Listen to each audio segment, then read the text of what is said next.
You're rocking with the best.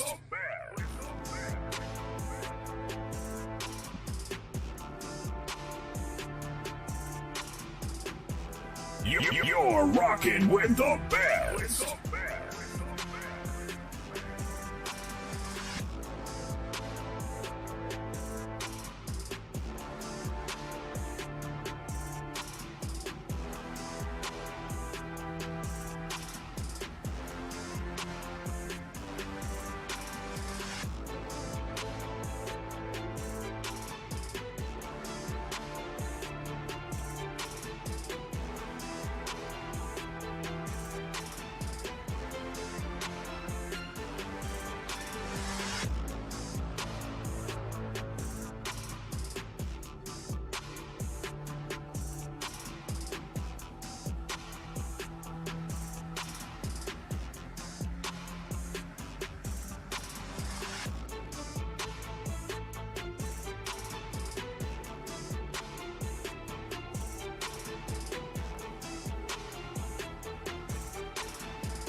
Peace and welcome to the culture right here on the Black Star Network. I'm your host, Farajii Muhammad. Thank you so much for tuning in and being a part of the conversation. Folks, we got a lot to talk about.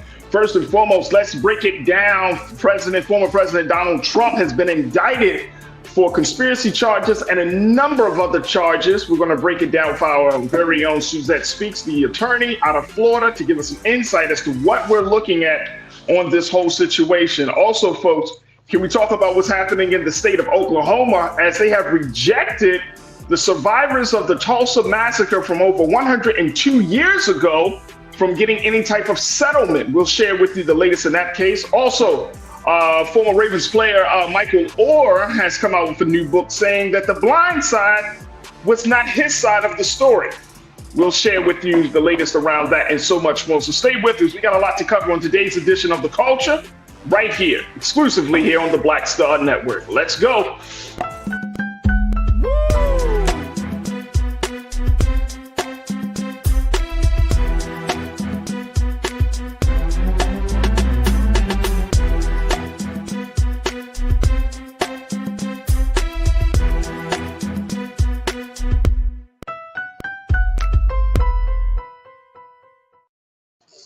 All right, folks, welcome to The Culture here on the Black Star Network. I'm your host, Farajii Muhammad. Thank you so much for tuning in and being a part of the conversation.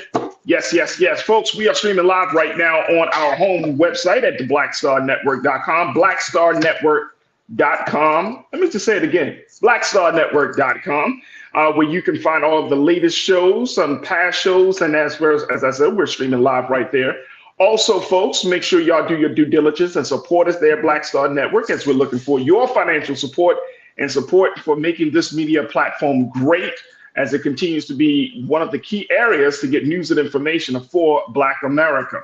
And so make sure y'all check us out there. We're also streaming live right now on Amazon News, on Roku, where you can go and tell Alexa, pull up Black Star Network, and boom, some of the greatest news and information programming and shows will pop up. That's right. We're streaming live there 24 hours a day, 7 days a week, and you can just go and check that out on Roku TV. We're also streaming, folks, on Facebook and on Instagram, and that's on Facebook and YouTube, and that's on YouTube under Roland Martin's page. You can be a part of today's Culture Crew, where we have our chat, where our folks from all across the country and some parts of the world check in and be a part of the conversation. This is one of the very, very, very few places where you are a part of the discussion.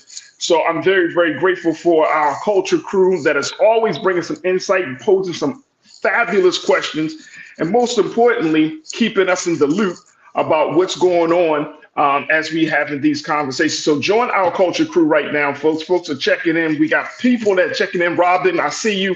Happy Wednesday, Robin. Damon Blissett, my pastor. Hey, King and Queens. I see you, big brother. Pretty Brown Mimi, 726 Mimi. Happy Wednesday, and Culture Crew family. That's right. Miss Goddess K. Good to see you, Tiana. I see you. Thank you. Hello, Tiana.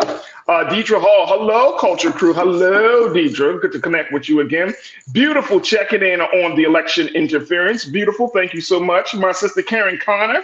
Karen, good to connect with you. I'd love to talk to you. We're going to be checking in with Karen tomorrow. And she got some big things happening. There we go.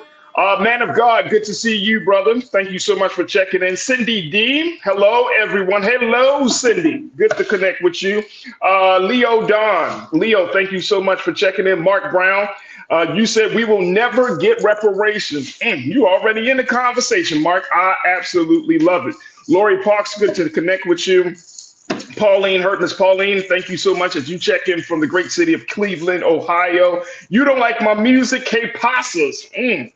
There you go. Willie Frazier. Peace, love, and life, family. The O is in the building. That's right. Willie Frazier, thank you so much. And my man Vic Abrams, thank you for checking in. Good afternoon. Folks, you can do the same check-in right now on our YouTube page. Just look under Roland Martin and join the conversation. All right, let's jump right into it because we got a lot to cover. We got a very short time to do it, folks. Let me check in with my sister. This is my sister from another mother, man. She's fantastic. Y'all can check her out on her YouTube show, the Suzette Speaks YouTube show, where she always breaks down the issues and she brings the legal expertise and so much more. So we have her joining us here every week on The Culture as one of our great Culture Crew members. Suzette, good afternoon. How are you, sis? There we go. Hey, Farajii. Hey, Culture Crew. It's Wednesday, y'all. We got a lot to get into. Oh, my goodness. See, I was y'all. I'm gonna just tell y'all some background on this. I actually waited to have this conversation because of Suzette. Aww. I did. I was like, no, I can't have this conversation by myself. I can't have it with other folk and just the crew. I said, no, we got to have Suzette in here. And we're going to have this discussion because it's a lot to break down. As we, of course, folks, we're talking about the latest in the fourth indictment of former President Donald Trump. Fourth indictment. Let me just say, Go ahead, Farajii. let me just say, if this ain't some privilege, I don't know what it is, Suzette. This is some real privilege. 4 indictments. This man has never seen a day in jail. 4 indictments, 2 times impeached. Oh yeah, guess what? He's still considered to be the front runner for the Republican Party for the seat of president. Over 91 counts charged to this date. Yes, sir. There's a pattern we're seeing here. So yeah, Miss Fani Willis. I don't know why y'all keep playing with her. You know, it's hot down in Georgia right now. All right, let's jump into it because we know what's going on. All right, Fani Willis, the district attorney out in the state of Georgia, she hit the former president hard. This was the case, Suzette, that I've heard so many people say that it all of his legal matters is going to really is going to be predicated on this one case. First and foremost, why is this case so significant in the larger legal landscape and the legal challenges of Donald Trump? Again, always wonderful to be here, Farajii. Thank you. Bringing greetings from Miami, Florida. There we go.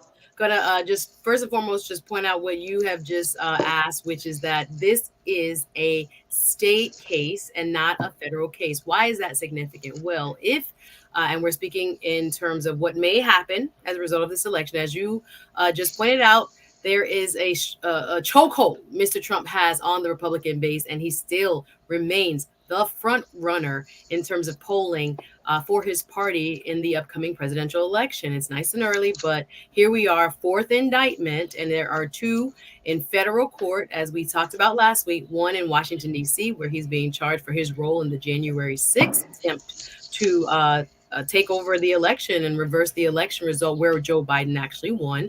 He also has a case here in South Florida where he's being charged with illegally withholding documents that were classified that should have been returned to the federal government. He had a chance to return them, decided to keep them, and therefore was charged there. And those are being charged by special counsel Jack Smith. But the cases that really hold a lot of legal peril for him are the state cases. Why? Because even if he is elected president, or if someone who is favorable to his cause is elected president, the state cases, if he is convicted, cannot be pardoned in any way by a federal official. They would have to be handled at the state level. Now, in Georgia, the pardon power does not solely reside within the governor. It is done within a bipartisan pardon board, and it can only happen after the way it's written in Georgia, after the person serves their term. So there is a real jeopardy in terms of serving time and possibly having to report into a jail if convicted without the opportunity to be pardoned. So this is a serious case. Mr. Trump is being charged with along with 18 other co-conspirators. We can get into it, including several attorneys that served him and staff members that served him, people who were claiming to be fake electors, people who were local election officials. 2 African Americans are among those who are also charged in this wide sweeping charge from Fani Willis, this case of what she's calling possible racketeering. And what you usually see these laws, although this is a Georgia version of this statute used, is to indict people who are involved in mafia-like or that kind of crime committed by organized crime individuals. But this is a unique way it's been applied. District Attorney Fani Willis has a lot of experience in her office. She has used the RICO statute to prosecute teachers, even who were charged in a Georgia cheating scandal, changing grades, etc. She made her name that way. So she has seen this applied in several ways. And I point that out because one of the biggest talking points right from the right side of the aisle, from the Republican side, is that it should not be applied in this case. But I think she has a strong almost 100-page indictment laid out, telling the story chronologically of everything that took place that seemed to lead to facts that can be argued as to whether all of these people willingly participated in an attempt to overturn the result of the Georgia election, which was in favor of Joe Biden, in trying to hold on to power and make Trump the winner. All right, so here's my big question for you as a lawyer, as an attorney, and we're going to take a quick pause. Do you think that she has a strong enough case to render justice? Well, she'll be trying, as she said, 19 people together. So it is going to be a very complex case. Sure. But looking at the facts, it can be argued, and again, it'll come down to what the jury believes. But I do think there are very strong allegations within this indictment based on the behavior, much of which was public, in terms of what their roles were in forwarding this idea of Trump actually winning, which he did not, and using their offices, using their whether they were attorneys, whether they were people who were elected officials, etc., people who were involved in PR, promulgating a lie in order to keep Trump in power. I think there are just very strong evidence laid out within this indictment. So I think that I would take a guess as this is going to be very difficult to prove otherwise, but we're going to have to wait to see what the jury has to say. We're going to have to wait to see. It's one of those situations, but I'm just saying the build up to when that moment takes place is going to be incredible. Absolutely. It's going to be incredible. Folks, we're just getting started as we check in with my sister Suzette Speaks, as we're talking about this latest set of the charges, another indictment for Donald Trump, 4 indictments, folks, for a former president of the United States. What does that mean? How does that affect you? Let's get into that conversation. Join us in the chat right now as we're streaming live on YouTube under Rolling Martin's YouTube page. Post your comments. I would love to hear from you. We will try to get to as many of your thoughts as possible, but let's continue the conversation. We got to take a quick pause. When we come forward, more conversation about this and what we can expect. Stay with us. There's a lot to talk about on this first hour of The Culture right here on the Black Star Network.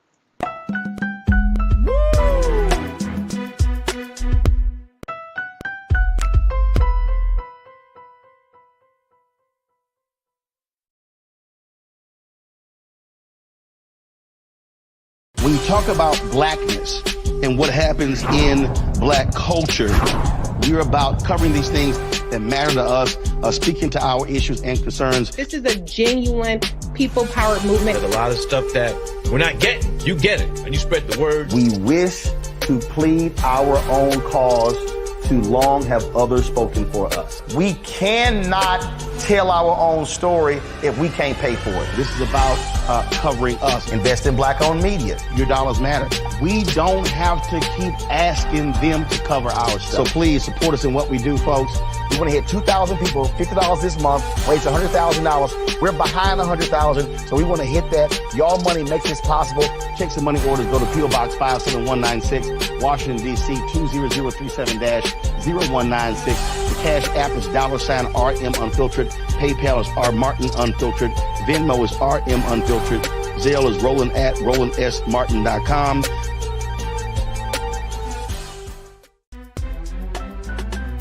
I'm Farajii Muhammad, live from LA. And this is The Culture. The Culture is a two-way conversation. You and me. We talk about the stories, politics, the good, the bad, and the downright ugly. So join our community every day at 3 p.m. Eastern and let your voice be heard. Hey, we're all in this together. So let's talk about it and see what kind of trouble we can get into. It's The Culture, weekdays at 3, only on the Black Star Network. Folks, Black Star Network is here. Oh, no punching! I'm real revolutionary right now. Support this man, Black Media. He makes sure that our stories are told. Thank you for being the voice of Black America, Roland. Stay black. I love y'all. All momentum we have now, we have to keep this going. The video looks phenomenal. See, this difference between Black Star Network and black-owned media and something like CNN. You can't be black-owned media and be scared. It's time to be smart. Bring your eyeballs home. You dig?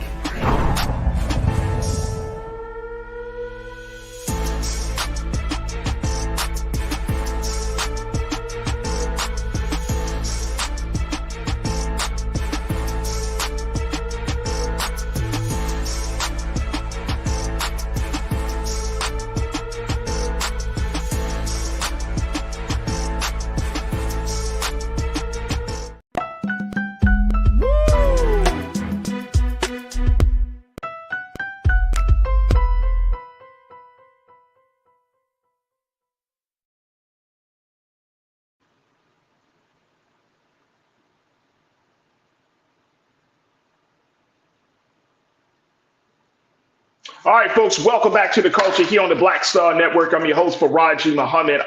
We have been talking about, of course, former President Donald Trump being indicted for the fourth time. This one, he's got so many charges, not just against him, but also some of his co-conspirators or allies in this case of the election interference for the state of Georgia. Now, Fani Willis, who's the district attorney for the state of Georgia, laid out her plan on, or rather her legal thesis as what she saw happening as a result of the former president's trying to overturn the election in the state during the 2020 election ceremony. Now, this is, again, folks, this is the fourth indictment against a former president. And I've always, y'all hear me keep saying it, 4 indictments, two impeachments. But it's this black woman right here that is looking to try to stop the buck where it is, to try to bring this man to some sort of accountability and to some sort of justice. And I've been checking in with my sister, Suzette Speaks, who is our resident attorney, and she is the host of the Suzette Speaks show on YouTube. And I want to just ask, one of our crew members posted this, and I can't thank her enough for saying this. And this is from my sister, Joni. Joni, you checked in and you said something that's been on my mind ever since we heard this. You said, we still going through this? If he's not in jail or on his way to jail for sure, then this is a mute conversation. How does that happen, Susan? We're still in this place. This is his fourth indictment.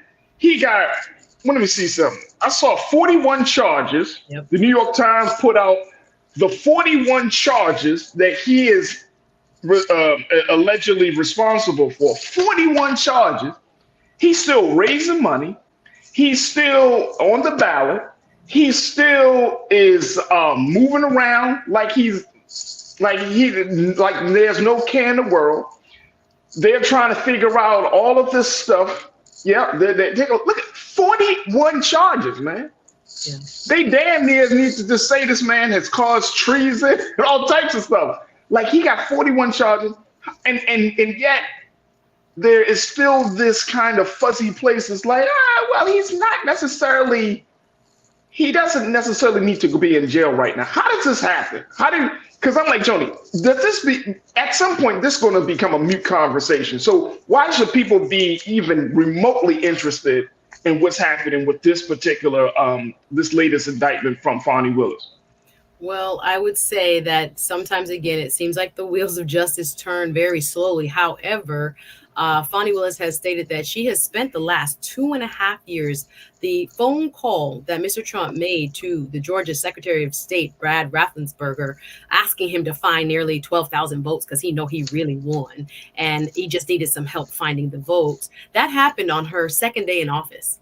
Right. So we have to look at the time frame in which all of this unfolded. Her indictment starts from before the election, when Mr. Trump was giving different speeches talking about how he would declare himself the winner, even if he had not won.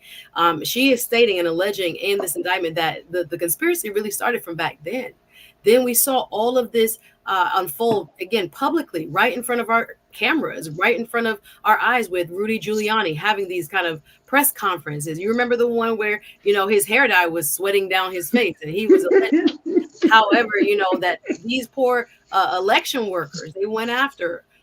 We have to remember, those two ladies that we've spoken about here on this show, and the implications that it had in terms of what people really was thinking was going on. Mr. Giuliani himself, alleged that they were passing, ballots around, and he used the word like cocaine or heroin and crack, and those kind of euphemistic ways of saying that Black people somehow were stealing the Georgia election, because Mr. Trump really could not believe that of all the states that he had, in fact, lost Georgia. So what Fani Willis has laid out here is that, therefore, his attorneys and other associates, set out in this kind of syndicate to overturn an official election result that they did not agree with. We have to remember what's at the heart of this matter was that he refused to accept the official results. And I have to applaud even the Georgia governor, Brian Kemp, right now is one of the few Republican officials who has come out and said,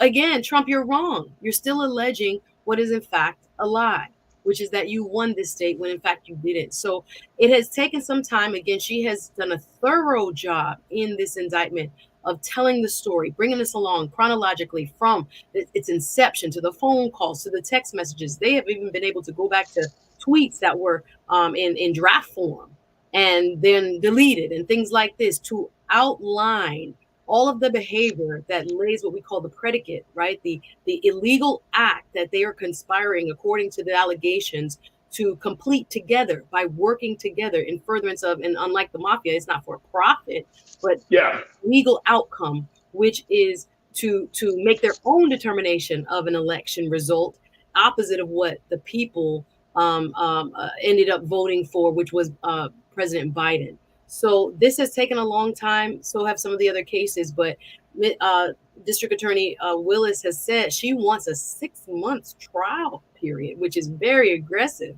Not sure if she'll be able to conclude. What is that? And I'm glad you brought that up. So what did I saw that? So what does that mean? So you want a 6 month trial period? Like, what's the implication of that? So basically, she wants to start moving this case along quite rapidly. But again, with 19 different co-defendants, that's going to be very difficult. And also with other competing trial dockets, meaning the other cases that's going on, and those judges setting hearings and depositions and all types of ways in which the cases are going to be contested. You know, you're going to have hearings about what we just saw filing on. For example, Trump's former chief of staff filed a motion to remove himself from the case to be held in state court, to remove it to federal court. And he's saying because of a statute that allows those who work in the federal government, those who are operating in their auspices of doing their job, that they should or can be allowed to move their case in terms of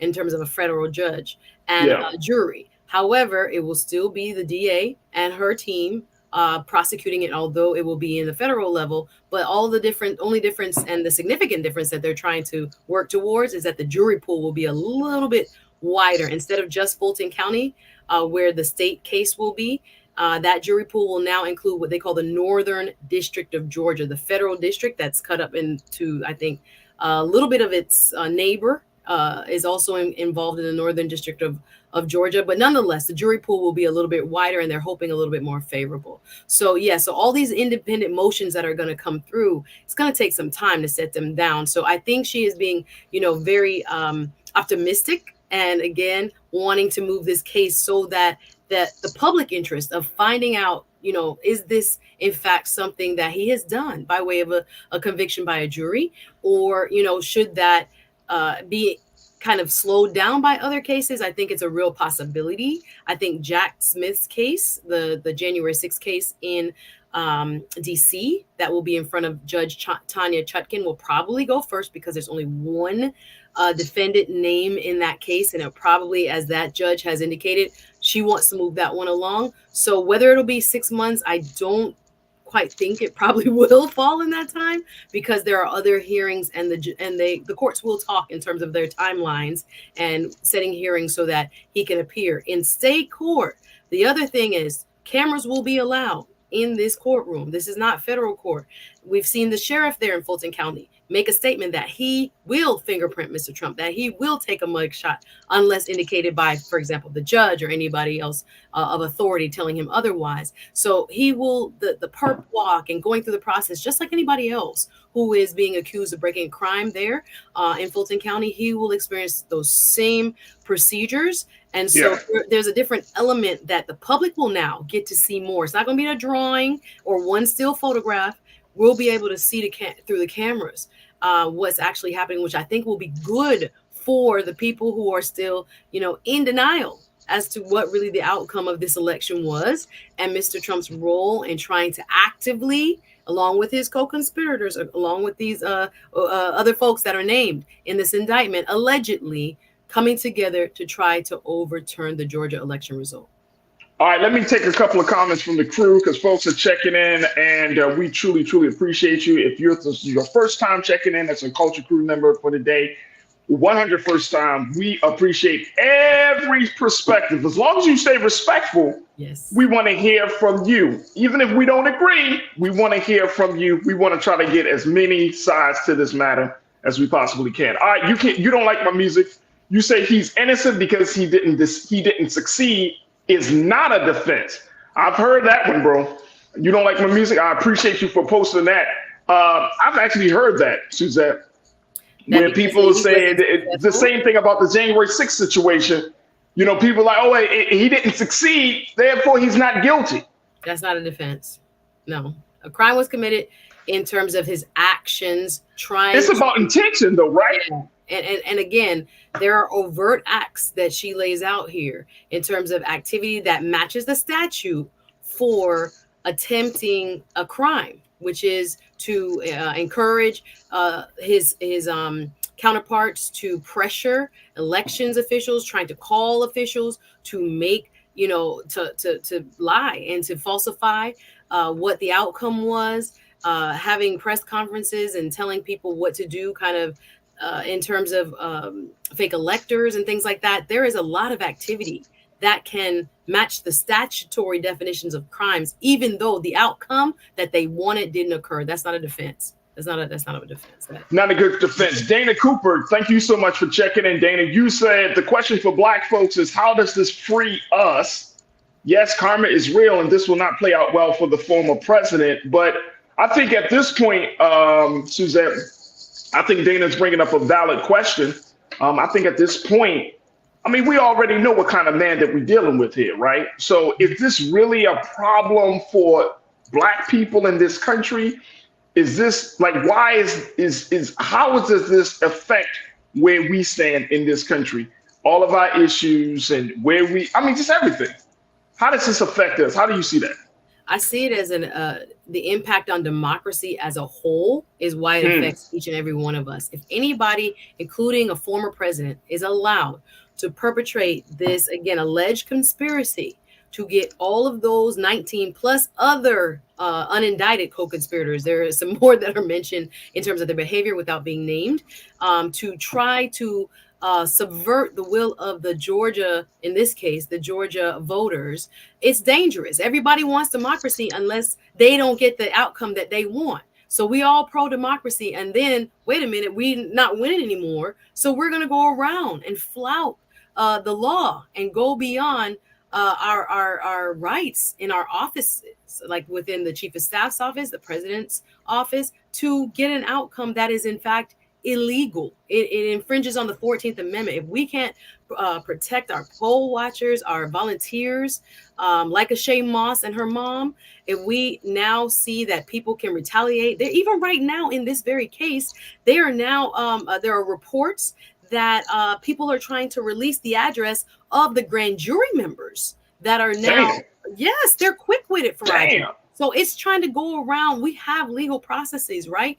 We're trying to establish that the law applies to everybody. It doesn't matter who you are, but you cannot try to subvert the outcome of what's in the Constitution, which is our right to vote. You try to take that away from the people of the great state of Georgia and make it your, laboratory for how I can sway this outcome through, illegal acts. So how we look at this is supposed to be, is democracy going to be protected or not? Is our vote going to count or not?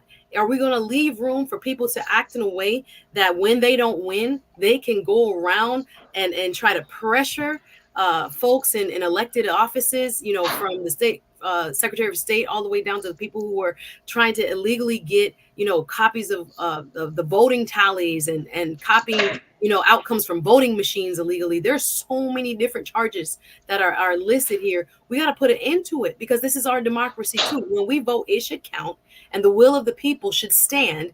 And even if you're president and you want to continue being president, or you feel like you, quote, really won, and he had recourse. He sued and lost every time in all the different states, saying that, there were miscounts and all kinds of stuff. And he even had more legal ways in which he could have continued to fight if he thought there was something wrong. But all of the legal attempts and court cases brought were seen as false and thrown out and there was no fake, or outcome in which he was somehow disenfranchised and not being the winner. No, we have it on record. So we have to get democracy back on track. And I think this DA, along with others, are going to make sure that the rule of law applies equally no matter who you are, and they're going to work to make sure it's protected in our elections.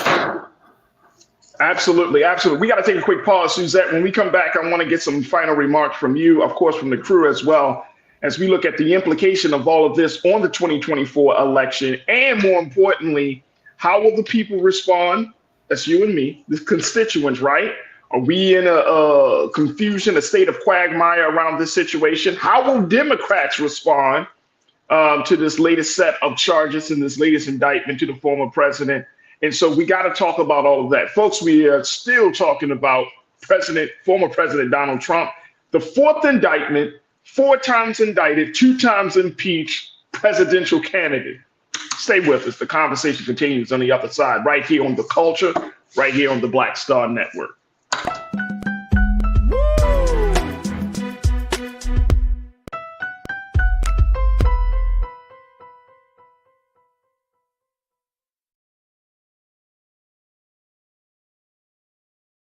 Folks, Black Star Network is here.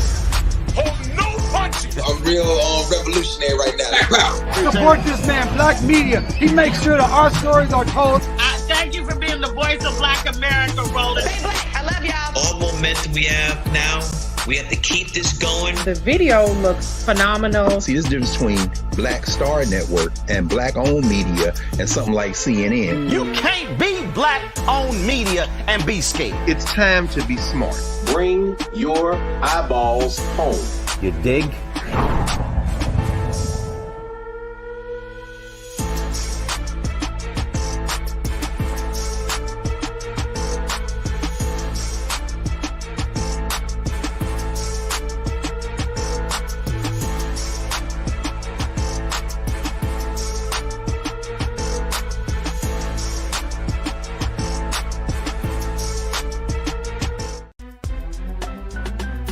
I'm Farajii Muhammad, live from LA.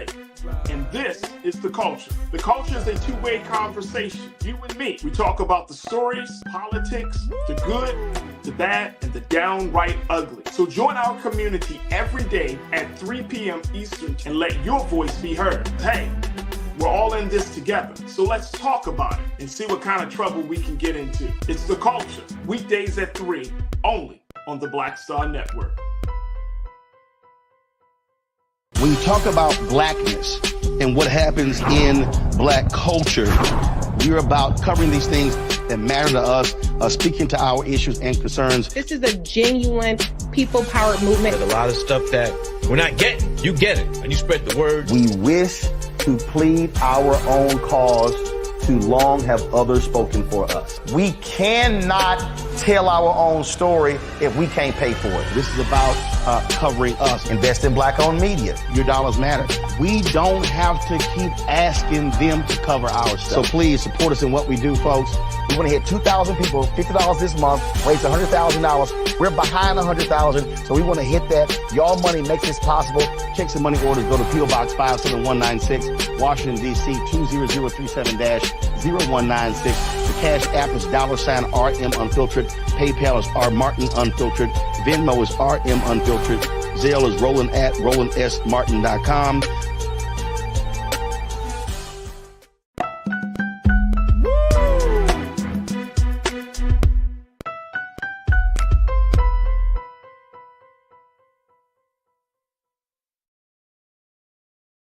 All right, folks, welcome back to The Culture here on the Black Star Network. I'm your host, Farajii Muhammad. Thank you so much for tuning in and being a part of the conversation. We have been talking about former President Donald Trump and being indicted for the 4th time with 41 charges coming at him from the state of Georgia, courtesy of the district attorney, Fonnie Willis, down there, talking to our very own Suzette Speaks, who's an attorney and talk show host, as we talk about this situation and its implications on a variety of things, from everything about the state of democracy to just having voter confidence, and more importantly, accountability at the polls. Let me bring back my sister Suzette. Suzette, you've been breaking it down for us all throughout this first half of the show, giving us some insight. And the crew, everybody is kind of feeling like, you know what? Enough is enough. Stop playing games with this whole situation.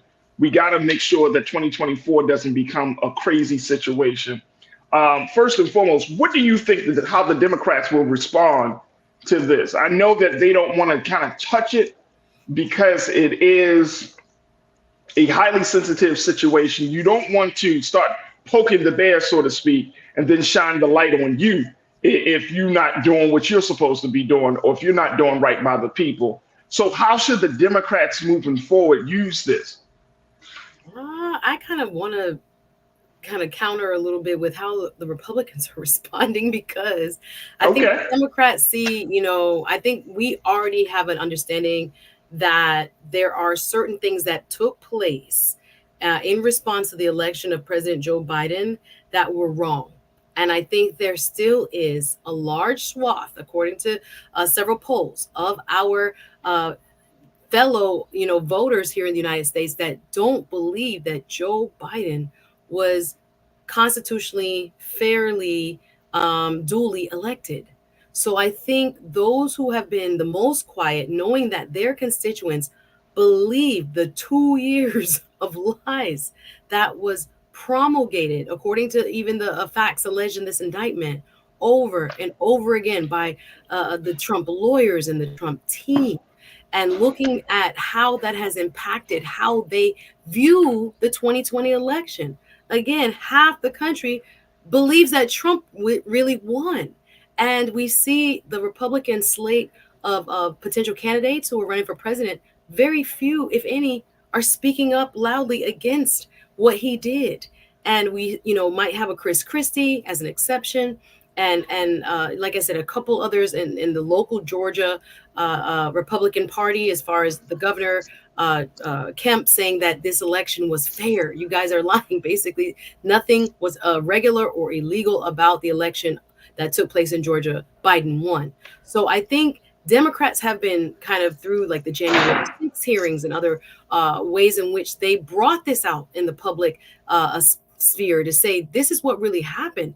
This was almost an implosion of our very democracy. I think it's up to Republicans to admit as well that something completely, illegal happened, and that former President Trump was at the head of it in terms of all of this behavior that is outlined as we see in this indictment. But I think the Democrats have done a very, fair job at laying out facts through public hearings and through, when Nancy Pelosi was speaker and other things, speaking up against what happened in terms of a former president. This is crazy that it happened in the United States of America, right? We say we follow rule of law, right? Everybody got the same rules and you got to follow them.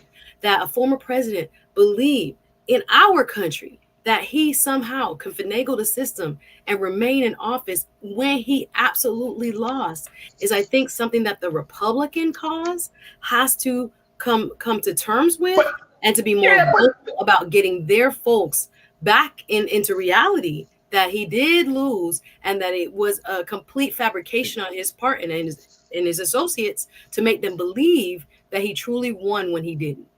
All right. See, this is where you and I split hairs. This is where we part ways, Suzette. Tell me. You expect the Republicans, you said reality and Republicans in the same sentence. Come on. The reality is they should have disassociated themselves from this guy years ago. The reality is he should not still be considered a front runner, a viable candidate at this point. The reality is he should not be allowed to be on the ballot. I mean, the party needs to say, all right, this guy is bad for business. I mean, and that's what essentially it is. He's bad for business in a very, very big way. And if the American people, which I truly believe is happening, I think the American people are slowly waking up, and I'm speaking of white America, not just Black America, white America is slowly waking up and saying, this is insane.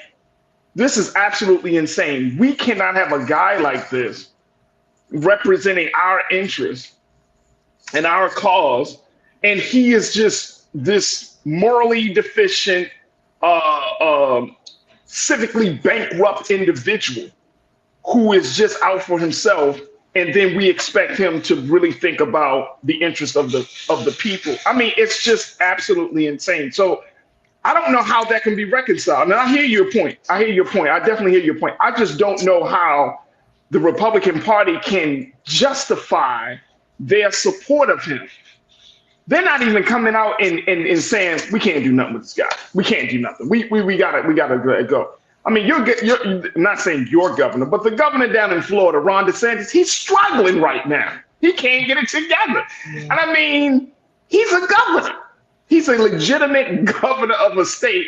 He's running against a criminal, and they can't get it together. I mean, and it's like, oh man, what are we going to do? And then when Chris Christie comes out, and again, none of these guys are saints. We all know that. But at the end of the day, it's like when you start to have a conversation about being morality, about values, about democracy, and all of these things, these very high principles and ideals. How you want to have a conversation when your whole party is just coming across as benign and corrupt and just out of touch with reality as they are?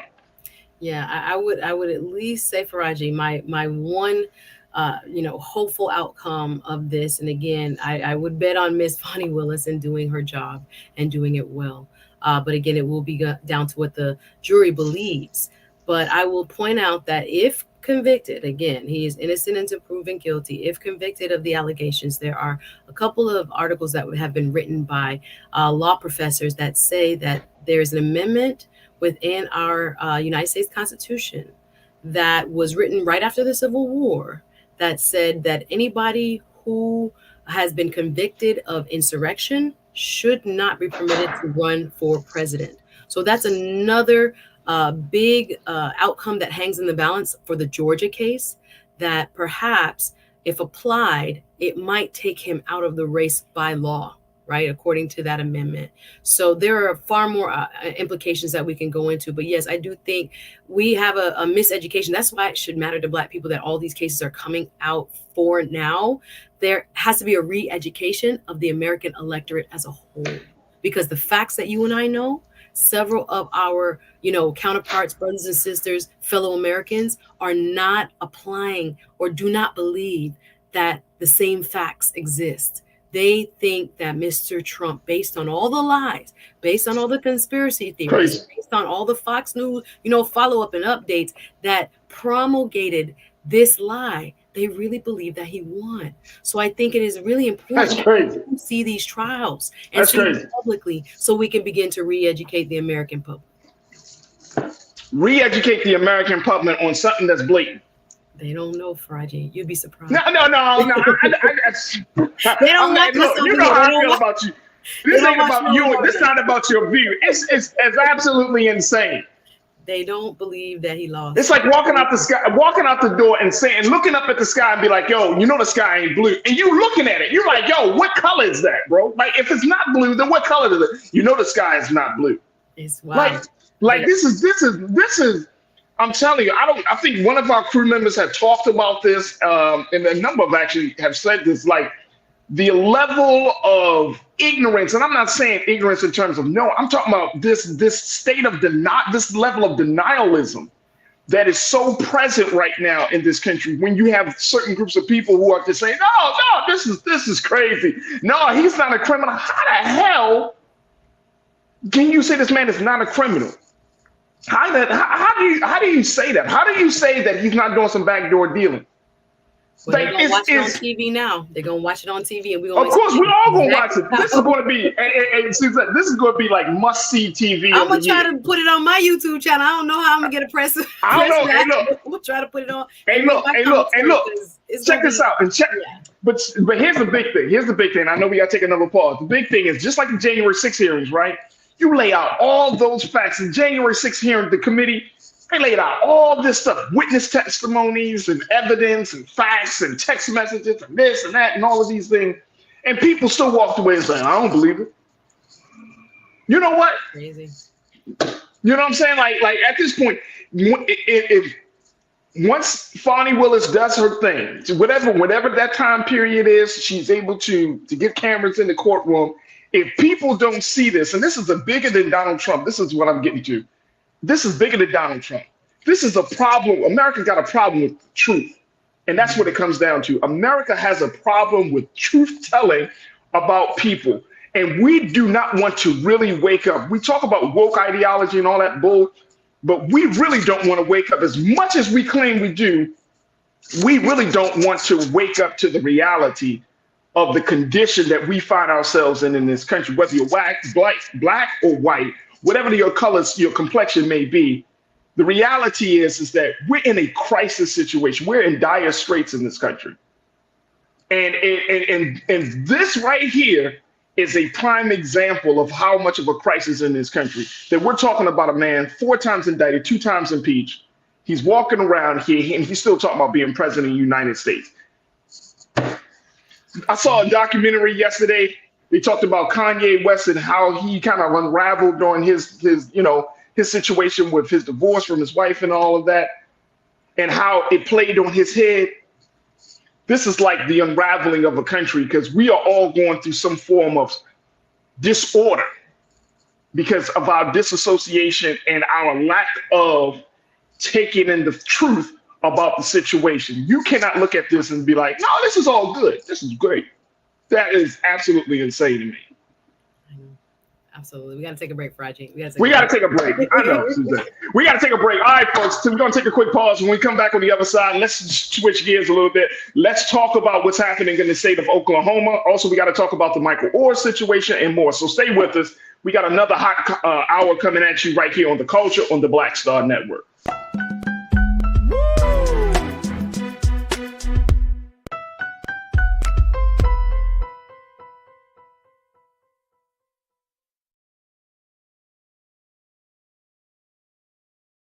When you talk about blackness and what happens in black culture, we're about covering these things that matter to us, speaking to our issues and concerns. This is a genuine people-powered movement. There's a lot of stuff that we're not getting. You get it, and you spread the word. We wish to plead our own cause.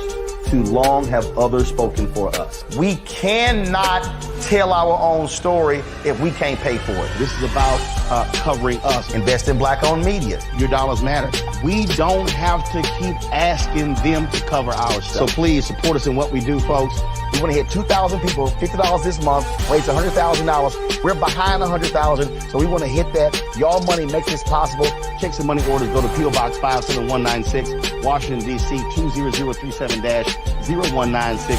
The Cash App is $RM Unfiltered. PayPal is R Martin Unfiltered. Venmo is RM Unfiltered. Zelle is roland@rolandsmartin.com.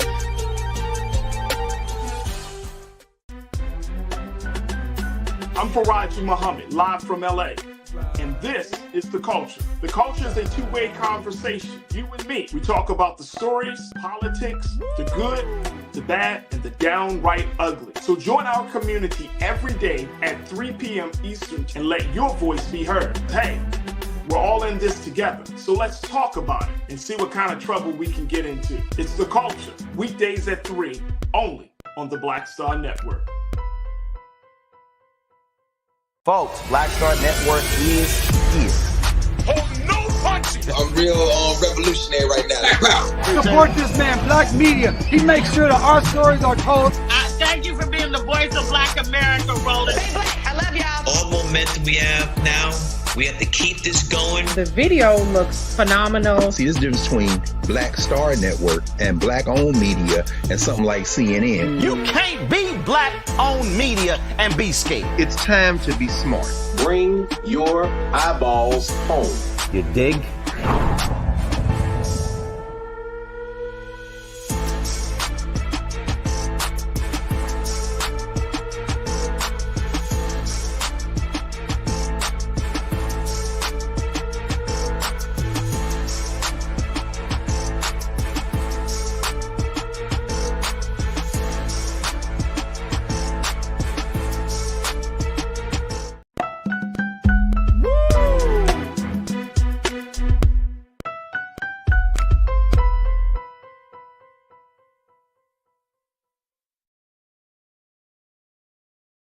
All right, folks, welcome back to The Culture here on the Black Star Network. I'm your host, Farajii Muhammad. Fantastic first hour of my sister, Suzette Speaks, checking in from Florida as she is our resident attorney and the host of the Suzette Speaks show on YouTube, talking about this latest set of charges against the former president, Donald Trump, out of the state of Georgia with District Attorney Fani Willis, saying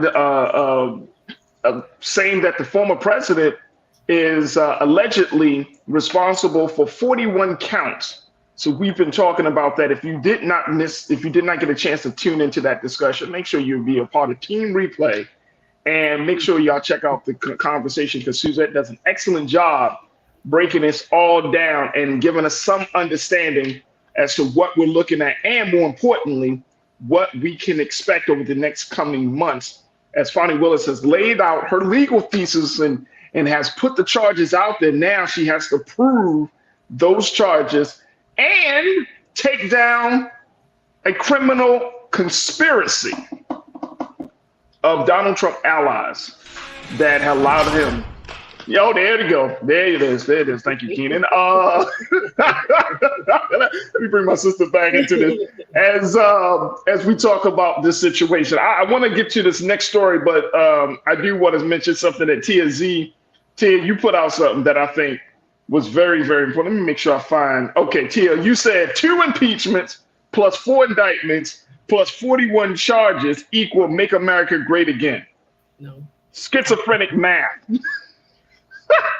And real quick, Farajii, there are 2 African Americans involved that have been allegedly a part of this conspiracy. So y'all look. I didn't want to talk about it. Harrison Floyd. I didn't want to talk about it, Suzette. Trivia Cootie. Just look them up. And like I say, you can now say the names. Say the names. Say the names again, please. Who is the publicist, former publicist for Ye, as well as R. Kelly. She was called upon to put pressure on election workers, meeting with them. It's on camera, as well as Mr. Harrison Floyd, who was president of, I think it was Black Voices for Trump. You can read about them, guys. But there are 2 African Americans who are also among the 19 alleged co-conspirators in Georgia.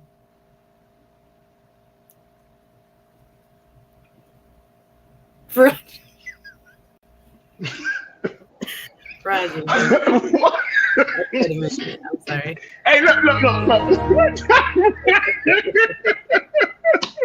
They got caught up. No.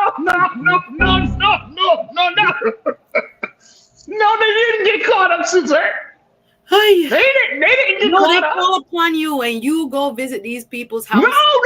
Tell them to withdraw and they look for votes. No, Linda. No, Linda. No, Linda. No. Man. No, they didn't know. Let me check. Let me say this. You get caught up when you don't know what's happening. No, I hear what you mean. I know what you mean. Yes, sir. I agree. You know what I'm saying? Knowingly got caught up. when you like, oh, okay, sure. Yeah. When the first time they ask you to do something, it's to be like, no, I'm not doing that. Yeah, I'm not doing it. So now you all of that. And here's the thing, very quickly. We're gonna jump off of this. Here's the thing. Was it worth it? No. That's how I feel about the lawyers. Was it worth it? 1, 2, 3, 4, 5, 6, 7 lawyers knowingly promulgating. Was it worth it? Yeah, please. Look, Giuliani about to lose his license again, right? Like he's going down. But was it worth it? Like somebody say, hey man, look, I need you to do me a favor, and like, who is this coming from? And like, oh, Trump. They're like, oh, Trump? Oh, the beacon of moral. There they go. Now you gotta report by next week Friday and get some legal aid for real. I'm telling you. Congratulations. You played. Yeah. Congratulations. I know. I can't, y'all. I can't right now. All right, let's talk about this other story with all due seriousness. This is a story that is, again, this goes to show you how much work we still got to do, Suzette. This is coming out of the state of Oklahoma as we're looking at the situation there. As Tulsa survivors are refused settlement or some form of reparations for what happened back in Tulsa in the Tulsa massacre of 1921, there are only 3 living survivors of that massacre. And guess what? Oklahoma says it won't discuss a settlement with survivors who are seeking reparations for the 1921 Tulsa massacre. Here's the latest from the root here we got, folks, because this is mind blowing. That even after all this talk and acknowledgement about what happened, those 3 people are still fighting for some form of justice from the state of Oklahoma 102 years later. Here's to take a look at this, folks. Oklahoma said that it won't discuss the settlement and have appealed a Tulsa County judge's dismissal of the case last month. There are just 3, I'm looking at paragraph 2 here, folks. There are just 3 known survivors of the attack still living, all of them more than 100 years old. Leslie Benningfield Randall, Viola Fletcher, and Hughes Van Ellis have sued for reparations from the city, state, and others for the white mob's destruction of the once thriving black district known as Greenwood. It's no surprise that the state, which took part in a lawless massacre of American citizens, has refused to settle. Their attorney, Demario Solomon Simmons, said in a statement to the Associated Press, the survivors of the Tulsa race massacres are heroes, and Oklahoma has had 102 years to do right by them. The state's efforts to gaslight the living survivors, whitewash history, and move the goalposts for everyone seeking justice in Oklahoma puts all of us in danger, and that is why we need the Oklahoma Supreme Court to apply the rule of law. So, as far as you know, Suzette, what is the real reason why Oklahoma is denying some form of reparations for these living survivors? Why would they deny that? Yes, is my educated guess is they don't want to acknowledge that the state itself was involved and that there were actual public officials involved in the bombing U.S. citizens on their own land. Because of if we don't know the story, the prosperous Greenwood district that was all black due to segregation, where businesses were thriving and there were hotels and movie theaters that were black owned, and there was an accusation made against a young man that he had whistled at or forgive me, the facts around that are a little bit cloudy to me at the moment, but he was accused of some sort of act towards a white woman. He said he didn't do it. The folks from Greenwood made an attempt to go, get him from police custody. We got to know what's going on with this young man, et cetera, et cetera. And then all hell broke loose when the white folks from the white side of town came over into the Greenwood district and decided to demolish it by shooting everyone and by dropping bombs. Literally, the accounts that are given by survivors and their descendants who remember the stories that were told about how they looked up and there were actual aircraft dropping bombs on an American town in order to decimate the black people in it, right? So we have 3 survivors left. They already have removed descendants as being, part of this lawsuit as having grounds, which again, I don't know that I agree with, but this is Oklahoma law. And I'm glad that they're going to appeal to the Supreme Court of Oklahoma to do the right thing, which is to repay these 3 survivors for what was lost. The fact that now they're, this is what, I guess on behalf of the state, I just can't imagine this type of stance, knowing that there's so much evidence, so much discussion. It's been kind of put into the public psyche, this so-called race riot. It wasn't a race riot. It was a massacre of black people, of innocence. And the fact that God has allowed these survivors that are now over 100 years old to still remain steadfast. Let me tell you something. And try to find justice that they're owed. It's a miracle in and of itself, but they trying to drag this out so those people don't survive and get any type. That's what Talia said. That's what Talia Hall, you said it. They definitely are stalling until they all die. Sickening. Let me tell y'all something. Let me tell you something. You see, some of us, Suzette, we kind of check out when we have some of our leaders and some black folks talking about real justice to this country. We be like, oh, well, the American don't, I mean, you know what I'm saying? It's not that bad. It's not that bad. Like, come on, y'all. I'm with the lawyer on this. 102 years. You had 102 years to get it right. The last thing you're going to be like is like, see, you opening yourself up to some stuff that could have been avoided, because justice is going to happen in this country. Whether you like it or not, whether you think about it or not, whether you agree with it or not, justice is going to happen, because guess what? Justice never sleeps. We're all going to have to face ourselves at some point. And America is going to have to face herself at some point. The state of Oklahoma is going to have to face itself at some point. There's no way in the world that the state can be this. I mean, there is. I'm not surprised, but at the same time, Suzette, I'm like, man, y'all are writing your own ticket. You're writing your own ticket. I mean, and look, the talk among Black America every single day comes down to two words: truth and justice. That's it. That's the conversation that we have within Black America: truth and justice.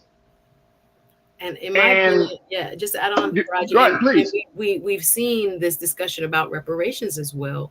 And if there's any specific case that would seemingly demand reparations being made, it's a case like this one, where this was state, sponsored destruction of an entire, community. And it was never, addressed. It was actually, they tried to cover it up. It's only till recently that it has become, a part of the national discussion as to what our history, when there was, apartheid, quite literally in America, the partness, where we suffered at the hands of Jim Crow, where Black lives truly didn't matter and could be taken at a whim with no one being held accountable for it, even years later. Now that we know better and should be doing better, other groups in our American, tapestry have received reparations for what they did, during Japanese internment camps and, folks who were persecuted during World War II. We've paid as a country, the price of what was, these heinous acts. But for whatever reason, when it comes to all the deliberate acts done to destroy Black people, Black society, Black communities, Black individuals, and you have the people that are around who can give you the eyewitness testimony as to what exactly happened and by who, and the state is still, shuffling callously away from the responsibility that they hold and the role that they played in terms of destruction of an entire generation. And we're looking around, their descendants can't even be a part of the lawsuit. So now you're down to 3 known survivors. Yeah. And now you want to say, we're not going to pay and make them appeal and take longer. It's evil. It's absolutely evil. And that's what I'm saying, Suzette. In 2023, when people say, well, America can right its wrongs, all you got to do is choose the right thing. But we're so far down the line, unfortunately, that even the right thing, calling for the right thing, has to be considered a revolutionary act. Just simply calling for justice. This is insane. This is absolutely insane. Joni checked in. Joni, you said, I would hate to be in the shoes of all those who have and still done the evil things to Black people for all these years. Justice will be served. Oh my gosh. Mm-hmm. Oh my gosh. Hey, look, I think this is to appeal. And I hope the Supreme Court takes it up, because they still have another layer to go. And look, I hope so too. And let's keep it real. If the Oklahoma Supreme Court says no, as if they don't deserve it, just on the basis, I don't care how quote unquote strong your case may be in 2023. We know that happened. We know that the Tulsa massacre happened. Just knowing history should be strong enough to say they deserve something in response to that. They built highways over those people's land. You go to that part. Look, I've heard people that said to me, you go to that part of Tulsa, Oklahoma now, you can hardly find any remnant of a Black community, a thriving Black community. Any remnant of that. You're talking about 102 years later. We but we acknowledge what happened 102 years ago, when we had at the 100-year anniversary of that massacre. And you mean to tell me y'all still ain't going to do right? Nah, I'm not praying for you. I'm not praying for you. There need to be people putting pressure in our, under our First Amendment, our right to peaceably assemble and let our voices be heard. There are people that need to speak up on behalf of these descendants and these survivors that are now in their hundreds, quite literally. As a community there, hopefully they do rally around them and continue, whether it's letter writing, whether it's peaceful protests, whether it's calling upon your elected officials to get involved, make statements, hold press conferences, whatever you need to do to put pressure on, especially like the legislature. Even in Florida, we've had legislative bills come through. For example, the Ocoee massacre. A lot of people don't know about Ocoee, right outside of Orlando. Oh my goodness. But the state legislature. It was another black town? Yes. Another black town. Okay. Bottom line is the state legislature created a law to allow descendants of Ocoee and any black students that live within that surrounding area to go to college based on a state grant. So if it doesn't even happen within the judicial branch, which we do hope it does, there might be other recourse, I would say, to the legislators. I don't know how they're in Oklahoma, the lay of the land in terms of Republican versus Democrat, et cetera, within their state house and state Senate. But there may be other chances for recourse, but we'll keep an eye out on what happens at the Supreme Court level there in Oklahoma. Absolutely. And very quickly, I know we got to take a quick pause. 30 seconds. Can President Biden, because Buster Douglas III, you said federal could step in for the survivors, but y'all still going to vote for Biden regardless. # Cornell for Prez. And you are not a victim. Ask the question, where's President Biden? Can he step in? I know we got 30 seconds left, but can he do anything? Obviously, there are two different branches here. This is the Oklahoma state jurisdiction, their laws, right? Their bodies of governing. And then you have the federal level. If there were some kind of same thing, like a law created for some type of redress, it can happen. Excuse me. President Biden doesn't have the executive order power. It would have to come from Congress. So it would have to be the same thing, legislation that would hopefully make this right. Excuse me. There it is right there. All right, folks, we got to take a quick pause. When we come forward, let's talk about former Ravens player Michael Orr and how he has released a new book telling his side to the story of The Blind Side. That was a book and that was made into a movie. And now he's saying the adoption and story that his parents gave him was all a lie. We'll have that conversation up next, as I got something for you if we got time for Trends, Post, and Doing the Most. So stay with us. Still got a lot to talk about here in today's edition of The Culture here on the Black Star Network.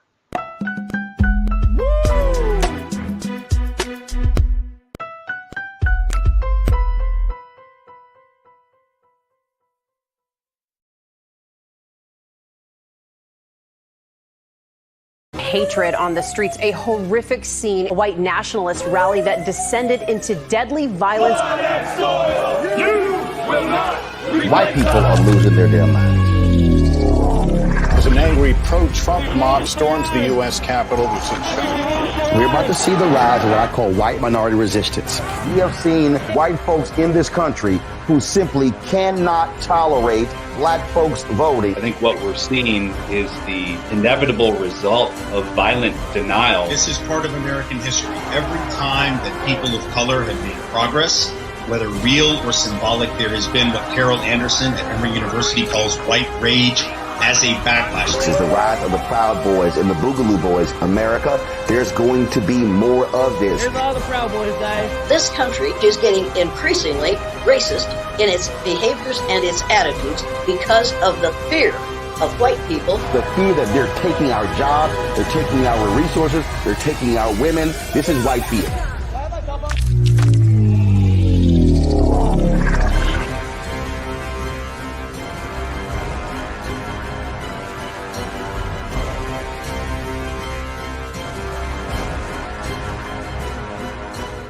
Black Star Network is here.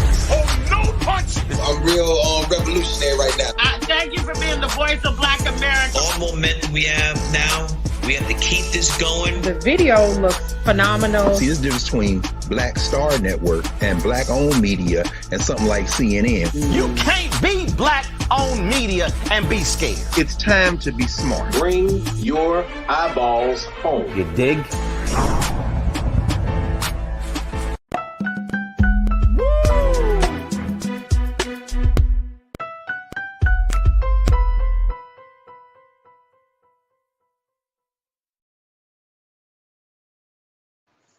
All right, folks, welcome back to The Culture here on the Black Star Network. I'm your host, Farajii Muhammad. All right, let's talk about this next story, which is the story of former Ravens player Michael Oher, who is the author of a brand new book. As we take a look at what has been happening, as he wanted to tell his side of the story. If y'all are not familiar with Michael Oher is a black football player who was adopted by a white couple, and how they helped him as a little boy and worked with him and they essentially raised him to grow up into being an NFL superstar. And they made a movie about it called The Blind Side, starring Sandra Bullock, about this journey of this white couple raising this black child. Well, now Mr. Oher has gone on record to say this is all a lie. Suzette, let's talk a little bit about this. My sister Suzette Speaks checking in once again. Suzette, this is a story that you were really interested in talking about, and I'm glad that you were, because I feel like, you know, this is a very interesting story. First thing, The Blind Side came out years ago. It's been some time. Yeah. So it's been. It hurt. That's 14 years. Yes, it hurt. I can't believe it. This is like a shock to the system. Like looking at how well the movie did and the folklore around their family. And again, as Farajii pointed out, if you don't know The Blind Side, it was an Oscar-winning movie and book that popularized this kind of folklore around Mr. Michael Oher. He, as a teenager, became a ward of a state at 11 years old. You know, his mom struggled with substance abuse, and he was taken in by this family. And again, according to what we saw in the movie, we thought it was all love and that they had adopted him as it was portrayed. Now he's alleging that never happened, which is like, again, it's so huge and goes against the feel goodness of this story and what we thought we knew. So in his lawsuit, he's alleging that he was never adopted. In fact, he believes that a conservatorship was established. Again, he said he just realized this about 6 months ago, that instead of it being adopted, he actually gave them legal rights to make all the decisions about, you know, his money, his, you know, medical decisions. All basically conservatorship gives over legal rights to make decisions to a third party. So he thought he became a part of their family as an adoption, you know, would allow, but he, right after the age of 18, signed this paperwork. He said he didn't know it was a conservatorship, but basically looking at all of what happened with their movie, with their book, he's saying that they illegally, according to his filing, you know, allegedly gained profit from his image, from his likeness, from his story, from which he never benefited. So now they have put out a statement. To be fair, their attorneys have now hit back saying that this is a shakedown, according to them, that they never kept from him that it wasn't a conservatorship, which I take issue with, because at first they weren't mentioning it. Now that they have in their statement kind of admitted there is a conservatorship, and there needs to be a forensic accounting around where the money went and what monies were given to who. And if in fact, and according to like their statement, if he wants to end the conservatorship, that's fine with them. I'm paraphrasing, but bottom line, this is a grown man. What you saying? Why are you acting as if you're doing him a favor? And maybe it should have been ended years ago. But again, we're going to have to look at, you know, what one side is claiming, which is again that he didn't understand what this was, that it actually hurt his NFL career because it made him seem dumb, according to like how he was portrayed in the movie. That, you know, this kind of football IQ that we talk about, especially as it applies to black players, that he suffered as a result in his NFL career because of how he was, you know, described and portrayed by the Tuohys. But Leanne and Sean Tuohy have a lot of splaining to do when it comes to what actually happened and what he knew and when he knew it. So there's a mess going on right now between the two sides, and what their alleged versions of what happened are just so different that it's quite shocking to those of us who fell in love with the story. So a conservatorship What Britney Spears had, conservatorship. Right, exactly. And that was just my point in bringing that up, Suzette, because this is the same situation, but this wasn't unlike Britney Spears, because this was from her father, right? This was from her biological father. Is that from what I understood in that case versus this case? This is not like, of course, it's not Michael Oher's biological parents. The thing is, he was 18 when he signed over and created it, according to his pleading. But in Britney's case, their argument was that she was medically unwell. Sometimes when people get old or they can't manage their affairs. And again, it gives almost complete power to this party to make decisions on your behalf. They have control of your checkbook, all your checking accounts. You know how you. So this is it's like complete control of your affairs. It's a lot of power. So what makes this different from a power of attorney? That is more limited in nature. Usually it's like medical power of attorney, or it has, more limited functions. Conservatorships are granted by a court and are like all encompassing. And it, again, within the money that was made in terms of the profit from the movie, etc., it would have to go through them first and then be redistributed according to what they thought was best for him. But this young man is not incapacitated at the time. Again, he had turned 18. He had a rough upbringing. He had been, again, a ward of the state. But he said in his allegations in his lawsuit that he's filed that he thought all along that he had been adopted and that they never adopted him. The paperwork that he signed was actually this conservatorship. And again, they are coming back, hitting hard, saying that he knew all along and that they didn't do anything without his knowledge. And that they, from the blind side, they split up the profits 5 ways. I think the mother, the father, the little brother, him, and I guess that's crazy.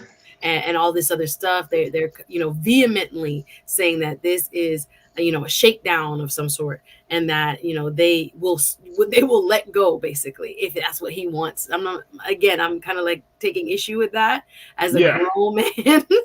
You want to let me go? Nah, you was making so much money off of me. But again, all these are allegations. I don't know what is true from which is actually the fact, because you got two sides right now going back and forth. Basically, all we have is the public statements made after he filed his lawsuit. And now the Tuohys have responded with their own public statement. But we have to wait till this one gets into a court of law to see what, really actually happened. And, it's so funny, so ironic that all this is happening. And his story is called The Blind Side. He didn't know nothing. He was blindsided. He was blindsided. According to his lawsuit. He didn't know nothing, none of this stuff. All right, let me share with you. You didn't have to laugh that hard. He's alleging, and I'm going to do a show on this on my channel, actually. All right, cool. I'm glad. Tiana, you said Orr was in a conservatorship until he was 25 years old. Them people needs to just run him his damn money. That money is gone. Yeah, I don't know. 20 years later. That money is gone.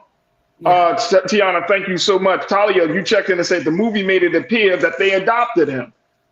That's what he's saying. Yeah. Yeah, absolutely. And that's a great point. Thank you, Talia, for checking in.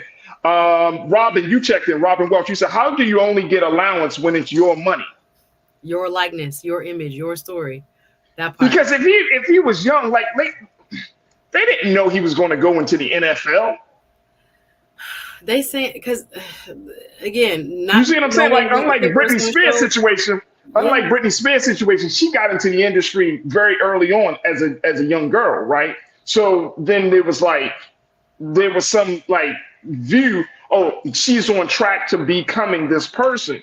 But Michael Oher, they didn't know he was going to get into the NFL. He claims that they were going to adopt him so he could be officially, I think it was like an Ole Miss, if I didn't get the school right, alum. So they were alum, and it was going to help him get into that school to play with sites on the NFL. So there was that connection there. But yeah, the fact that, again, this was such a heartwarming, feel-good movie, American story. Yes, again, some people even call the movie, the public sentiment around, the white savior, kind of not my words, but what's been called, you have a black kid that comes in and gets saved by this white family. This family has advocated for adoption due to this. They have foundations around this. They have speaking opportunities around this. They have become like poster people for, advocates of adoption. So to think that it may not even be true, it is kind of, rocking the public in terms of who they thought they are and what they may in fact be. Again, all parties must, kind of prove their allegations in a court of law. But it's a very damning lawsuit. Absolutely. Look, I got to take another quick pause. When we come back, let's talk a little bit more about this. Crew, I want to get more of your comments and get your take on this as we're talking about the Michael Oher situation, how the former NFL player has now decided to tell his side of the story about his relationship with those folks that we thought were her parents, but actually it wasn't. This was not his adoptive parents. They were owners of his conservatorship and the implications of that. So stay with us. The conversation continues on the other side right here on The Culture on the Black Star Network.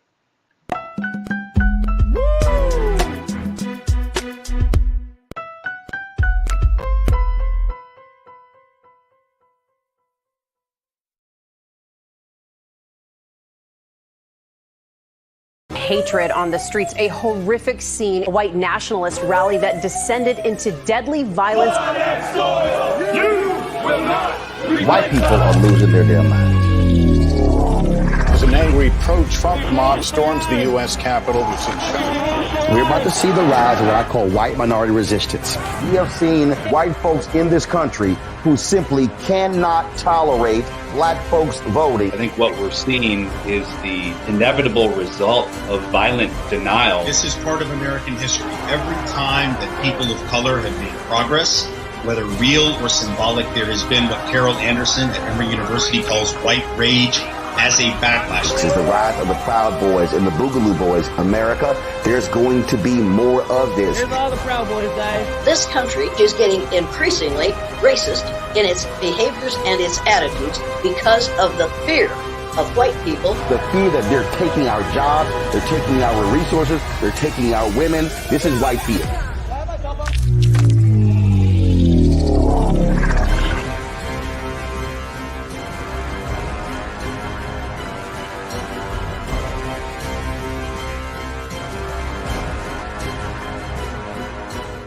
Black Star Network is here. Oh, no punch! I'm real revolutionary right now. Thank you for being the voice of Black America. All momentum we have now, we have to keep this going. The video looks phenomenal. See, there's a difference between Black Star Network and black-owned media and something like CNN. You can't be black-owned media and be scared. It's time to be smart. bring your eyeballs home. You dig?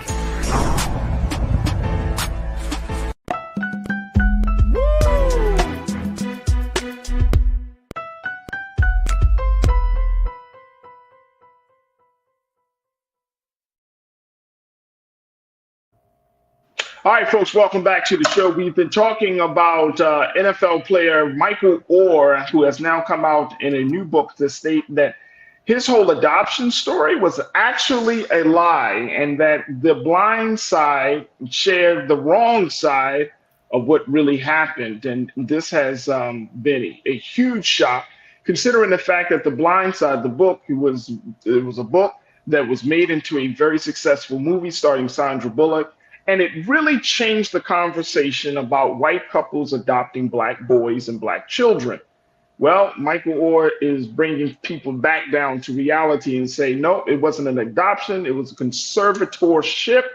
And that is a different arrangement of affairs of when adults have the legal, they have the legal right to handle the affairs of a child. I got my sister Suzette speaks on this. Suzette, this is, like you said, this was a real shock to the system in a lot of ways because this was a quote unquote an American story and a story that people felt inspired by and a story that gave some people hope. What do you think is going to happen now? Even though now both sides, Michael and this family are going back and forth about what really happened, how do you think it's going to affect other people's view of this idea of the white savior, cultural idea of white parents saving black boys or black girls, especially in those who are in the adoption system? How do you think it's going to affect that conversation? I think it taints it. I think it, in many ways, like this again was such a feel-good American story of you, as you described, that there is now a huge shift in what we're thinking about in terms of, was this actual exploitation? I just want to correct for the record, because in the filing that occurred on Monday, Mr. Orr learned of the conservatorship, and that it didn't have the power to make him a legal member of that family in February, and that he's petitioning now to end it. So according to reports now, it has not ended. He's now petitioning to have it ended. But to your question, I do think it allows us to, have a very open conversation as to why people are doing what they're doing. Again, it ruins it for people and families who have an open heart to love anyone. And I think, again, I believe in cross-racial adoption. And I think it's better than sitting in a foster care home or a foster system. Right. Oh, no doubt. Not being loved, not being nurtured. I hope we get an increase in the amount of Black families that will be able to adopt in the future. But if there is not enough, we have to look, cross races to see who, again, will open their hearts and open their homes to a human being that just needs that love and care and development, right? So again, it unfortunately, changes this narrative that, will we look twice as to what are some of the objectives behind, for some couples, this type of move. Again, they paraded him, they had him out front. They have a whole movement around, what they do to give back to less fortunate kids, et cetera, et cetera. But it now, again, opens the door for that criticism, and maybe rightfully so, to kind of look twice and kick the tires. People are coming after even the actress that played Leanne Tui. Sandra Bullock is getting hate online on her social media, which I don't understand. Why? She should have done more research. She should have done this. And I'm like, it's not. Let's not go after. It's not. That's not that. First thing, folks. First thing. She's not going to do as an actress. She's not going to be like, is this real? Is this true? I mean, you come to the script, they say it's based on a book. She may have picked up the book. We don't know. I don't know. But I'm just saying, if you read the book and the book presents a certain narrative, and there's no pushback at that time. Yeah. There was no pushback about this in 2004. Yeah, exactly. So when you look at her now, she just lost a long-term partner, and it's just weird that people now want to hold her accountable, so to speak. I think, again, this lawsuit the facts as we know them, like one side is saying one thing, one side is saying a whole nother thing. So right now there's a divergence in the facts, but I think the paperwork is going to prove, what happened. I think there should be, again, a forensic accounting of what came into that conservatorship and what went out into who, right? How were they paying themselves? What were they doing with the profits from the movie? They said, I think, a part of a contract, and I've read, and again, I don't want to put it out there as concrete, but that up to 2% of that movie, and I was doing a calculation on my phone, and I think they said, if I go back to my calculator, sorry, that the movie made like $300 million. That's like $5-6 million. That's crazy. I forgot how much that movie made. That's crazy. Exactly. If those were the terms of the contract, again, conservatorships give that person that's now in charge of your affairs a right to enter contracts on your behalf. If they did, and again, these are allegations unproven, but if they did, sign contracts for whatever percentage of the profits of the movie, where did they go? How much did he get? And should he have gotten more? And should have this, conservatorship have been ended way before now? Did he have to make noise? Now there had to be something that sparked him going into the paperwork, right? To see what was actually going on then. And finding out, as he said, this year, because a lot of people were saying, why he waited so long? He didn't know. So looking at all of the allegations in his lawsuit, it's very troubling. There are a lot more questions than answers. Again, everybody will have their version of facts for now, right? Their statements is just dueling statements, but we have to wait till we get into a court of law to see what it actually can be proven by either side. Pastor Damon Blissett checked in and said $309 million is what the movie made. Yes. And y'all got to know, in 2004 terms, that's a lot of money. We're just simply talking about this is 23, so 19 years ago. Yeah. Nearly 20 years ago. but that's a lot of money back, and it probably cost less than 20 million to make. I mean, it really wasn't like didn't have explosions and all of those things to it. So the cost to make the production versus how much it actually made, huge profits, a profit margin. My thinking is now then looking at this, Suzette, and I know you take this very quickly. When we look at how even these Hollywood celebrities, you know, I'm thinking about like an Angelina Jolie, Sandra Bullock. She actually adopted Black children herself. Yep. When you hear about these stories, you know, it does leave a little bit of room, little bit of doubt and suspicion as to if this is, and I'm not questioning the quality of a person's heart, but when you do have cross-racial adoptions, I'm sorry, for me, it's like, okay, what is really happening here? Not to say that you can't do it or that you shouldn't do it, but it does open that door a little bit where it's like, are you doing this just because of some financial gain, some benefit? Some folks will even travel across the globe. You know what I mean? Remember, there was a point where a lot of people, a lot of American couples, whether they were Black or white, but I think mostly a lot of white American couples were traveling to Africa to get Black children, to adopt Black children. Yeah. Go to Haiti, going to the Caribbean, going to lands where our people were serving as the majority and getting children. And case by case, Farajii, because again, and that's what I'm saying. That's a great point. Excellent point. Oh, it makes my stomach turn to think, even though he was 18, how vulnerable he was based on all the stuff he had gone through at that time. And if they did take that opportunity to exploit him, it's beyond the pale, and they need to give that man his money.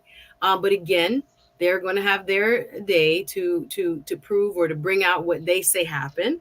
And again, it's just really sad all around that it just brings this cloud over what was this classic movie, feel good movie. Everybody, you know, left the theater all, you know, warm and fuzzy inside, and how beautiful we can be and love one another no matter what our backgrounds are, etc.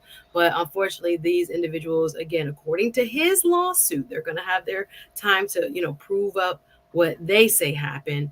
You know, it's just really kind of shocking allegations for those of us who know the Blind Side as a brand. So we'll have to see what else, you know, comes out in the future, but, you know, we'll be talking about it. And Pastor said it cost Pastor Damon, you said it cost $29 million to make that movie. They made 10 times that much in the theaters. Oh yeah, and they got an Oscar, you know, nomination out of it. I mean, Sandra Bullock won an Oscar for that. She won an Oscar for that. That gravy train was moving. That gravy train was running. Man, oh man, we want to have to wait to see how this thing plays out. Folks, up next, we got something for Trends Post and Doing the Most. Stay with us. It's The Culture here on the Black Star Network. When you talk about blackness and what happens in Black culture, we're about covering these things that matter to us, speaking to our issues and concerns. This is a genuine people-powered movement. There's a lot of stuff that we're not getting. You get it, and you spread the word. We wish to plead our own cause. Too long have others spoken for us. We cannot tell our own story if we can't pay for it. This is about covering us. Invest in Black-owned media. Your dollars matter. We don't have to keep asking them to cover our stuff. So please support us in what we do, folks. We want to hit 2,000 people, $50 this month, raise $100,000. We're behind 100,000, so we want to hit that. Y'all money makes this possible. Checks and money orders go to P.O. Box 57196, Washington, D.C. 20037-0196. The Cash App is $RM Unfiltered. PayPal is R Martin Unfiltered. Venmo is RM Unfiltered. Zelle is Roland at RolandSMartin.com.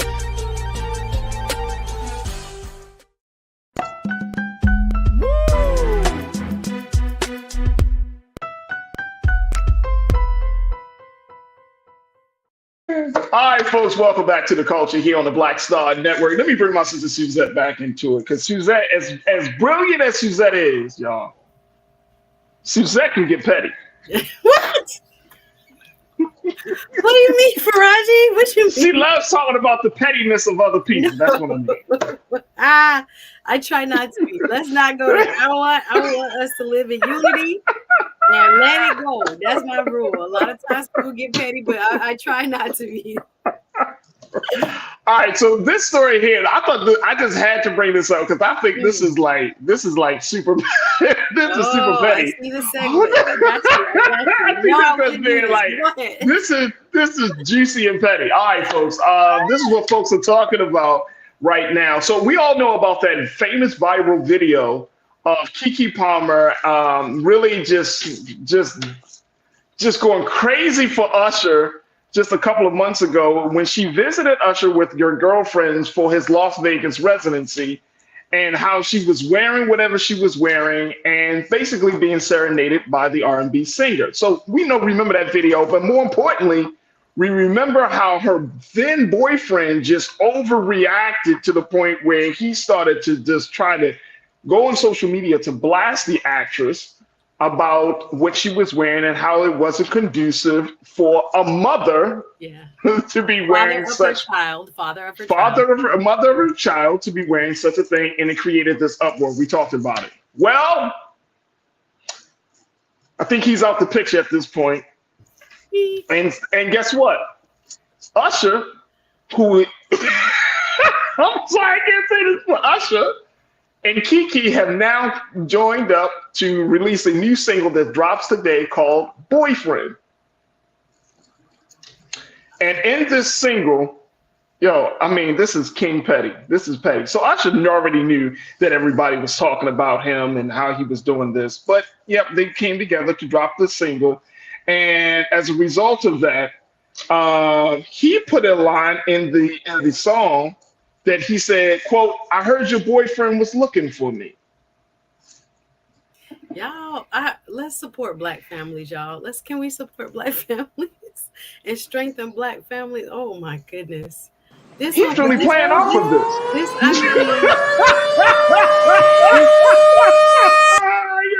I mean, at this point, I've seen so many wonderful, funny, I should say, and sarcastic comments about this, as if hold my beer was a person. Like, all right, you had a problem with what I did before. Hold my beer. I got one. This just escalated, and I don't know. Did we need this? I know they had a wonderful, moment. Well, they already known each other for some time. They're friends. They're real friends in real life. Okay. They are real friends in real life. She's been around. I mean, he's been around forever. She's been around forever. So they know each other, and they had, like you said, that viral moment where she was out in a cheeky outfit, let's say, and dancing and being serenaded by the one Usher, and it caused USHERRAYMOND.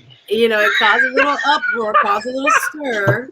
Her child's father was not feeling it. You a mother, come on, what you doing? Where you out there? And then people came to her defense. I'm talking about strongly. Oh, I know that. I get it. Here's one of the lessons that and look, fellas, here's one of the lessons that we need to learn from this. Don't push your woman into the arms of another man. It breaks my heart. It breaks my heart. I don't know. I'm Don't do it. Publicity, or you think, how does Darius feel? That's what I want to know. Darius. Who cares? Who cares at this point? Who really cares? They have a child together. That's all well and good, but they not to. If Darius would have kept his mouth shut, had the conversation with his girlfriend in private quarters, man, you looking sillier than ever. You are more embarrassed because now the man that oh my gosh, you went to bop, bop, bop. Now, not only did you lose your girlfriend, the dude that she was serenaded by puts out a single with them. In the video, singing with him. I don't know. That's petty. That ain't me, Farajii. You better call Keke, because I don't know. I mean, I thought this died down, That's petty. And then he gonna put in there, I heard your boyfriend was looking for me. I heard your boyfriend was looking. Come on, Usher. Come on, Usher. Don't break up happy homes and families, bro. Come on. It's kind of messy, kind of petty. I don't know. I'm team. Let's not do this to our baby fathers. Like, this is too much. But I get the publicity angle. I get that people were talking about it so much that they probably couldn't get it out quick enough, like in the studio. doing the music video. People were, very, very bothered by, Darius speaking out and saying that she had no right, so to speak, to come out the house and be acting that way as a mother, a new mother of his child. And, he stood on that, for his household. He don't stand for his household. And, the man felt like just, to give the other side of the coin, he was standing up for, I guess, traditional. What was he saying? I get it. You trying to handle a situation. People was like, traditionally, why you didn't marry her? They came hard. Hey, Suzette. Remember when Dave Chappelle had that great segment, one of his classic segments of all time, when keeping it real goes wrong? Listen, she made money off of it. They're like, let's capitalize on the moment. I don't know. I hope she had a great discussion with him before she put this out. I bet you she was behind it first. She probably hit Usher up and was like, look, this is what I'm going to do. Because he was probably, behind the scenes, he was probably calling her and blowing her up. You made me, blah, blah, blah. And she was like, okay, cool, no problem. I hear you, Derek. I hear you. We're going to take care of the situation. Let's look. Hey, y'all remember, this is my phone. This is my phone impression right here. Do you know what's so funny? Hey, Usher, can we go into the studio? Just like the beginning of his video. Come on, man. Oh, stop playing. I don't know how Tulsa feels about it, but like I said, I am not one to advocate for petty. I'm advocating for Black unity. Oh, I do. No, sometimes you got to get petty with some of these cats, man. I'm sorry. So, because sometimes you just got to get petty. Hey, sometimes it happens that way, bro. You shouldn't have done that. You shouldn't try to put your woman out on blast. Not like that. If you wanted to have a conversation with her, fine. That's all well and good. And I understand. Trust me, I'm a man. I get it. But not in this industry, bro. Not with guys like Usher around. Not like with this guy. Oh, Lord. This one is... Because Usher will take your girlfriend. But I'm going to go back and watch the video. And like I said, hopefully they remain amicable, her and her child's father, for the sake of the child. And that this will not disrupt or in any way diminish, perhaps, what remains of a hopeful relationship between the two. But I don't know all them details. I'm not in her household. I don't know what's really. Man, look. She could take the child and do once he gets a job. Farajii. I'm sorry. Farajii, I guess they're gonna make $2 off of this, and we're gonna be talking about it. People gonna be buying it. I don't know. Do you take every opportunity to make a song out of something? I don't know. But maybe they felt it, and maybe old boy approved. Maybe he didn't. I don't know. That one's a little petty. That one's petty. Come on, Suzette. You know you liked it. You try to act so. Suzette is like, no. Let's keep the peace. Get their family. We need family. So we need families. I gotta watch the video. I'll tell you how I feel. I don't have to watch the video. The song is called Boyfriend. Usher says your boyfriend was looking for me, and Key's on there with Keke Palmer. Everything else is just yikes. All right, there it is right there. That's what's trending right now. Keke, I said Keke, Suzette. No. Y'all don't mix me up in grown folks' business. Whatever they decide for their household, let it be. But I don't know if this was the song that we needed. But maybe it's a good song. I'm gonna go listen to it. But hopefully their home is still intact. But nonetheless, I don't know. Their home is not intact. Their home is not intact. The home is not intact. All right, let's end the show out. Suzette, thank you so much. It's always a pleasure to have you on. Y'all, my sister Suzette Speaks. Make sure y'all support her on all her platforms. She got a dynamic show on YouTube called the Suzette Speaks Show. She talks about a lot of the same issues, giving it from her point of view, her side of things, right? Not the blind side, Suzette's side. Exactly. Suzette's side. Come on over, subscribe, please hit the subscribe. There we go. Subscribe to all of her platforms. Subscribe to her Pantheon. And she always jumps into the chat here on The Culture. So we love and appreciate Suzette so much for her brilliance and her pettiness when she decides to show it. when she decides to keep it real. So y'all don't put that on me. Bye, y'all. Thank you. Thank you, Suzette. Checking in with you next week, God willing. We thank you. Thank you. All right, folks, that's going to do it for us. I thank each and every one of you. Thank my dynamic production team, my man Chris, my Aunt Maddie, Joe Shannon, and my guy King Keenan for making me look and sound so good. Make sure y'all do your due diligence. Support us here at Black Star Network. Go to our website today at blackstarnetwork.com, blackstarnetwork.com, blackstarnetwork.com, where you can give financially, and you can also share the link, share the information with your family and friends, and certainly we want you to follow us on all social media platforms at Black Star Network. Also follow me, yours truly, Farajii Muhammad. You can find me on Instagram, Facebook, Threads, Twitter. I'm on all of that. Make sure y'all find me there. But I would love to connect with you. Let's continue to build the community of the Culture Crew and so much more. All right, tomorrow, we're going to have one of our Culture Crew members. She's going to check in with us tomorrow to talk about the great work she's doing. I'm going to also talk about why it's important for us to get involved. So we're going to have that conversation and so much more. I thank y'all so much for tuning in. Stay tuned. Up next is Roland Martin Unfiltered. As always, never be afraid to challenge what's wrong. Stand for what's right while being yourself in the process. God willing, we will talk tomorrow for another exciting edition of The Culture right here, exclusively here, only here on the Black Star Network. Peace.